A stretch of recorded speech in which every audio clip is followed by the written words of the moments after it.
سلامونه خوږو ستړي مشي امیر بیقرار یم او دا وخت په مردان کې د وزیر حیون صاحب سره ناست یم. ډېر ښه شعر لیکي او ډېر ښه خیال دی، نو را سره اوسئ. ژوند د تماشو ته دې نیولی یم، ښه تودو سړو ته دې نیولی یم. ژوند د تماشو ته دې نیولی یم، ښه تودو سړو ته دې نیولی یم. زه خپلې نیستۍ داسې رولی یم، سوګو کوترو ته دې نیولی یم. زه خپلې نیستۍ داسې رولی یم، سوګو کوترو ته دې نیولی یم.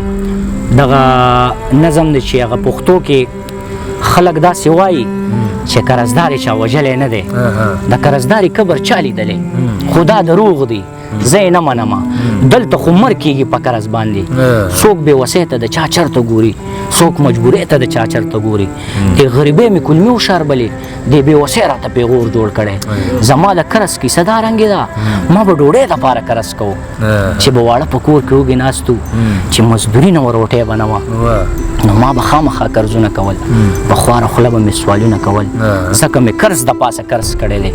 بس یو ورځ چې ستړی کور ته راغلم، واړه بچي مې راته داسې وایي بابا ځان سره څه دې راوړل، غوړي دې راوړل که وړه دې راوړل.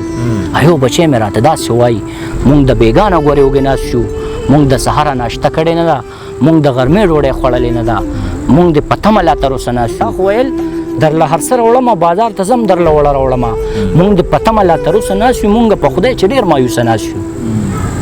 مونږ په تمه لا تر اوسه ناست شو، مونږ په خدای چې ډېر مایوسه ناست شو.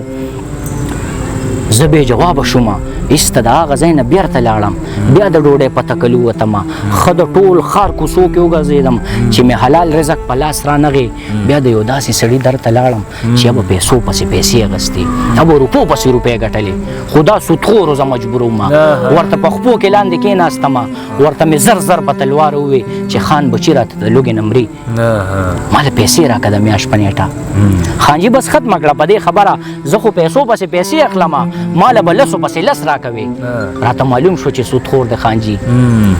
دې خوا رایاد د دوکاندار کره شو، بل خوا بچي د مخې نه لرې کېدل.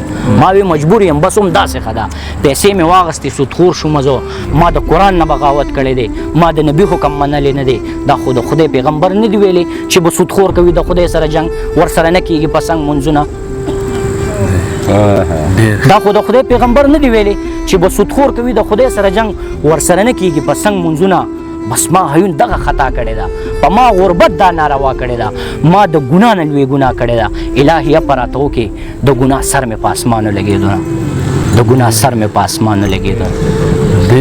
امیر بیقرار صاحب تاسو ته دغه غزل نه مخکې دغه دوه درې شعر ډالۍ چې د مرګي نه څو قدمه مخکې ږدمه، روح مې کېده زه به بېرته بیا راځمه. د مرګي نه څو قدمه مخکې ږدمه، روح مې کېده زه به بېرته بیا راځمه. او که د هجر سړو واغستې خبرې، زه به خپله سرمن تا نه تا وهمه. که د هجر سړو واغستې خبرې، زه به خپله سرمن تا نه تا وهمه. او په توبو به توبهګار چېرته کې نشم، په توبو به توبهګار چېرته کې نشم، کو په عشق کې د ګړنګه پرېوتمه. او د وزیر نه چېرته لار کې روکې نه شي، څو ساګانې دي سینه کې ساتم. او دغه غزل دی چې عشق د مطلب او د بازار خبرې مه کوه، عشق د مطلب او د بازار خبرې مه کوه، یار شکه نه مړه د بېپار خبرې مه کوه. عشق زه د مرګه د منصور غونته یریږم نه، پرېږده ملا ماته ته د دار خبرې مه کوه.